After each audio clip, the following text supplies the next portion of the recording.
Hola. Antes de comenzar con esta historia, me gustaría pedirte un pequeño favor. Si disfrutas este contenido, deja tu me gusta y suscríbete al canal. Tu apoyo me ayuda a seguir trayendo más historias como esta. Novela. Hermana, en esta vida yo soy la reina. Episodio 503, el nombre de una mujer. No quedaban muchos retratos de la anterior duquesa de Taranto, Catalina. Esto se debía a que falleció a una edad muy temprana. Los pocos retratos preciosos que quedaban eran casi todas pinturas propagandísticas destinadas para mostrar la dignidad del monarca.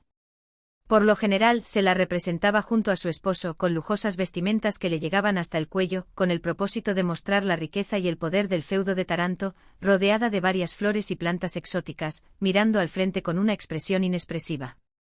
Hasta donde Bianca sabía, no quedaba ni un solo retrato de ella con ropa cómoda y una expresión natural. Entonces esa niña es. Sí. Eres tú, Bianca. La altura vertical de la pintura frente a ella era un poco menor que la altura de un hombre común. Bianca de Taranto no podía apartar la vista de la hermosa sonrisa de la mujer, pintada un poco más pequeña que el tamaño real en el vasto lienzo. Era la sonrisa de su madre que veía por primera vez.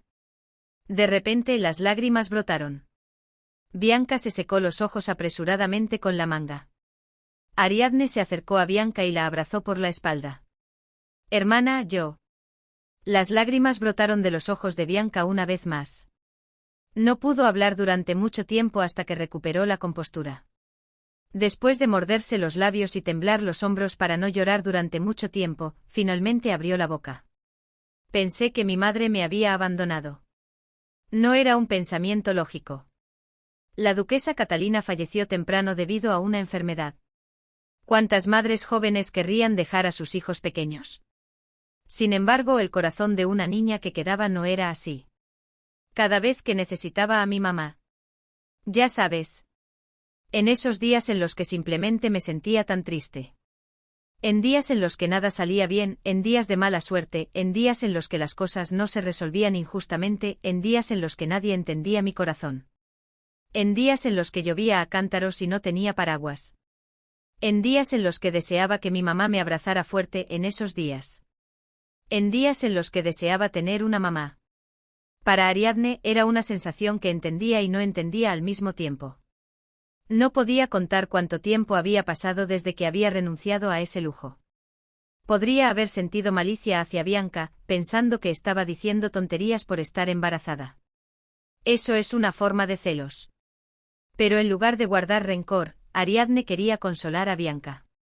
No todos tienen que cargar con tanta infelicidad como yo. Tampoco puedo insistir en que merezco la misma riqueza, reconocimiento o felicidad que los demás. La vida no es justa y la responsabilidad de mi vida recae en última instancia en mí. Ella solo quería ser de alguna ayuda para su amiga, que estaba emocionalmente conmovida, independientemente de su propia infelicidad. Sin embargo, lo único que Ariadne podía hacer en ese momento era compartir el calor humano con Bianca. Ariadne apretó aún más los brazos alrededor de Bianca. En esos días. Estaba tan resentida con mi mamá, porque murió tan pronto y me dejó, porque me dejó sola en este mundo, sin una mano que agarrar. ¿Mi mamá sentía nostalgia o apego por mí? El llanto de Bianca se volvió incontrolable. Levantó una mano y cubrió su rostro distorsionado con la manga. Sin embargo, no pudo ocultar el temblor de su gran espalda. Por su expresión, lo sé. Mi mamá realmente me amaba. Bernardo de Urbino. Un maestro que en su época gozaba de gran fama como arquitecto, escultor y pintor, habiendo sido nombrado por el difunto Papa Ludovico para supervisar la ampliación y renovación de la Basílica de Trevero. Con su pincelada delicada pero poderosa, la joven duquesa, que mostraba un amor y una devoción inigualables por su hijo recién nacido, estaba allí, viva y respirando. Bianca, que había llorado durante mucho tiempo, se recompuso y le preguntó a Ariadne. Hermana, lo supe en cuanto lo vi. Que este era un cuadro de mi madre. Aunque la forma de sus rasgos faciales recordados era tenue, su suave sonrisa y la alegría en sus ojos eran inolvidables. Además, la frente y los ojos de la duquesa se parecían mucho a Bianca de Taranto. ¿Pero cómo lo supiste y cómo lo tenías? No, no es de extrañar, ya que tú lo sabes todo. Bianca giró la cabeza y miró a Ariadne, que estaba de pie a su lado. ¿Por qué el mundo no sabía que este era un retrato de la duquesa Catalina de Taranto? Le preguntó a su hermana, que era media cabeza más baja que ella y se había convertido en su nueva familia, sobre la sabiduría del mundo. Si hubiera sabido eso, lo habría conseguido por cualquier medio. Bianca era una estudiante verdaderamente excelente en este aspecto. Entendió la intención del examinador con precisión. Ariadne se paró junto a Bianca y dijo en voz baja: «Porque una mujer no tiene nombre». Por supuesto, la madre de Bianca tenía un largo y glorioso epíteto: Catalina, duquesa de Taranto, esposa del duque Alessio de Carlo de Taranto, hija mayor de la familia Bellini. Pero, ¿era ese su nombre? Bernardo de Urbino vio a la duquesa de Taranto de lejos cuando visitó la ciudad, y decidió que debía pintarla como su modelo. Esa determinación era bastante firme. Una obra del tamaño de la Virgen de la Ciudadela de Urbino se considera una obra maestra. Requiere mucho tiempo y esfuerzo para su creación, y siempre se incluye en el portafolio del artista. Pintar un retrato en un lienzo de 100 hojas era un desafío que no podía llevarse a cabo sin una considerable determinación. Pero no pudo publicarlo. En ese momento Bernardo de Urbino no era un pintor de la corte. Un pintor novato, no un pintor de la corte, pinta a una mujer ajena, y además a una mujer de alta cuna, una duquesa, como modelo. Si publicaba tal pintura por su cuenta, era obvio que el pintor sería arrastrado y castigado severamente. Bernardo no tenía forma de pedir permiso directamente a la duquesa Catalina, e incluso si le hubiera preguntado a la duquesa y ella hubiera estado dispuesta, este no era el tipo de asunto que la duquesa pudiera aprobar personalmente. Si lo hubiera hecho, la historia se habría convertido en un escándalo de adulterio entre la dama y el pintor en torno a la pintura de la Virgen. Así que recurrió a la autoridad de la religión. El pintor Bernardo dejó constancia de la imagen más hermosa y sagrada de madre e hija que había visto bajo el nombre de la Virgen. Así, la Virgen de la Ciudadela de Urbino. Una mujer solo puede dejar su nombre en la historia a través de su servicio a la familia a la que pertenece, al hombre al que pertenece. El nombre, la apariencia, el estatus y la existencia de la duquesa de Taranto solo podían revelarse al exterior para mostrar el poder de la casa ducal. Su propia personalidad, deseos y logros quedaron ocultos bajo las pesadas y costosas telas y las enormes tiaras, que eran más importantes que su rostro bajo la pincelada anticuada del pintor de la corte. Ariadne murmuró de nuevo: «Una mujer no tiene su propio nombre». Para las dos mujeres presentes, tener su propio nombre era algo lejano o que requería un gran sacrificio. Bianca de Taranto, a pesar de ser la única descendiente de la única casa ducal real del reino, aún no había recibido el título de duque de Taranto. Su nombre oficial seguía siendo Bianca de Taranto. Princesa de Taranto. Hija del duque de Taranto. Para que Bianca heredara las posesiones de su padre, que deberían ser suyas por derecho, tendría que lograr una hazaña que a los ojos de cualquiera, mereciera que León III le otorgara el título. El procedimiento era bastante diferente de cómo Octavio había sido reconocido sin problemas como sucesor del condado de Contarini el día después de la muerte del viejo conde Contarini. «Hermana, tú lo tienes todo». Ariadne, que tenía su propia familia como conde Ariadne de Mare, sonrió sin responder. Bianca abrió mucho los ojos y replicó: «¿Por qué no es así?». El nombre de Ariadne de Mare resonó en todo el reino etrusco, no en todo el continente central.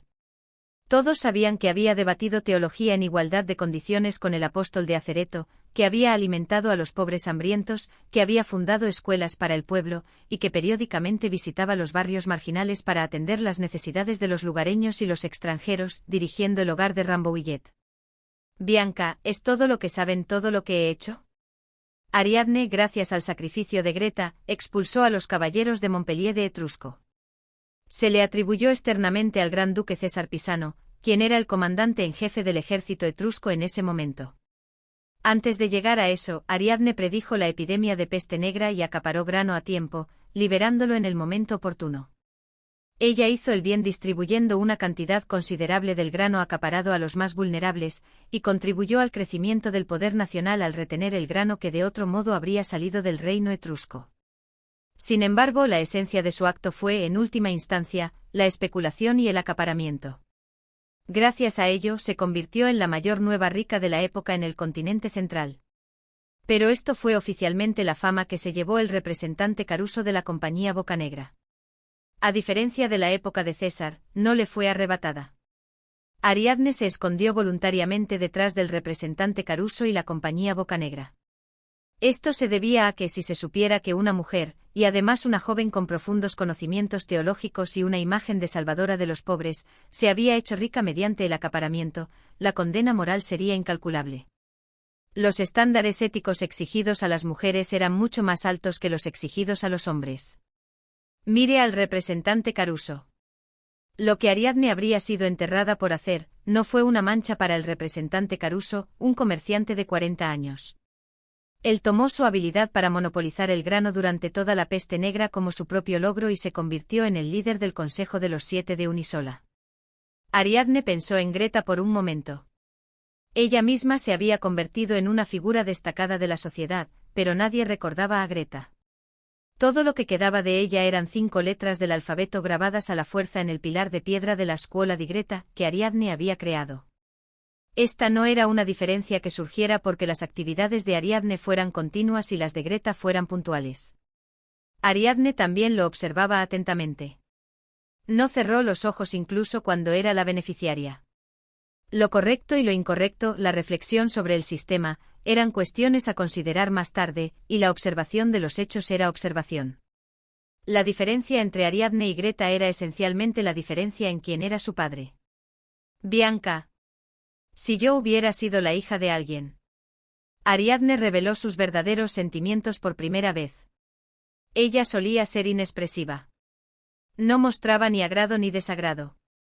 No le gustaba que los demás adivinaran sus pensamientos. En el rostro de Ariadne, había una rara y fría sonrisa sarcástica. Si no hubiera intentado tener mi propio nombre y hubiera permanecido dócilmente a la sombra de mi padre como la hija de algún duque o gran duque, habría sido princesa Ariadne hace mucho tiempo.